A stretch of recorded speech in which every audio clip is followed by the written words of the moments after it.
Reagan in the back. Thanks, Caroline. I have a question for you on Minnesota and then also Venezuela. Sure. President Trump threatened invoking the Insurrection Act today in a Truth Social post. I'm wondering what his tipping point is. Like, what would it take for him to invoke the Insurrection Act? Look, that's only a question, frankly, Reagan, the president can answer.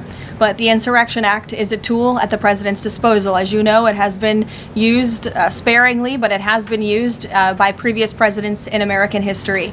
And I think the president's Truth Social post spoke very loud and clear to Democrats across this country, elected officials who are using their platforms to encourage violence against federal law enforcement officers, who are encouraging left-wing agitators to unlawfully obstruct legitimate law enforcement operations. And if you talk to any law enforcement officer, no matter what level they work at, they want to be working with their counterparts, whether that's at the federal level or the federal authorities wanting to work with their counterparts at the state and local level. And it's truly shameful that now for more than a year, you've had elected Democrat governors and mayors who have basically held their state and local law enforcement hostage and told them, you cannot cooperate with federal law enforcement. Why? They cooperated under the Biden administration. It's because these Democrats are deranged in their hatred for President Trump, and they are holding their state and local law enforcement hostage as a result.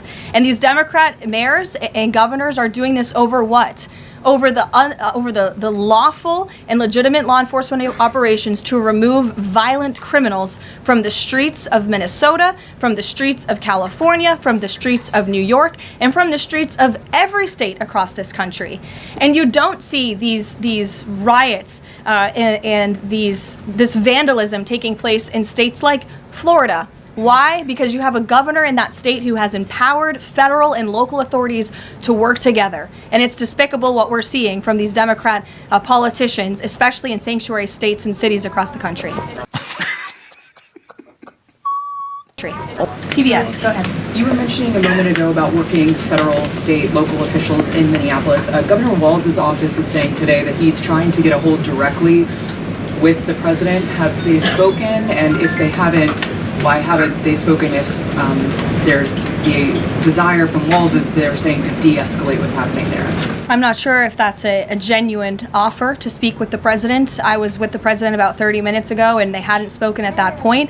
Look, the president is always willing to answer the phone when people pick up and call. When there was another tragic shooting many months ago in Governor Walz's state, he spoke directly with the governor. But I would ask that the governor stops inciting the harassment and illegal obstruction of law enforcement in his state. All ICE and federal law enforcement are trying to do are remove people like this off of the streets of Governor Walz's city in Minneapolis and of his state in Minnesota. If you look at some of the individuals in this photo, these are all illegal alien criminals who came into our country under the previous administration. This is some of the most disturbing crimes you will ever read about, and there's only a few reporters in this room who will actually talk about these individuals. This is all ICE is trying to do. They are trying to remove people like this from Governor Walz's state. And so yes, he should pick up the phone, and he should say that he will cooperate with this president and with the federal government in making Minnesota safer, because that's all President Trump and his administration want to do.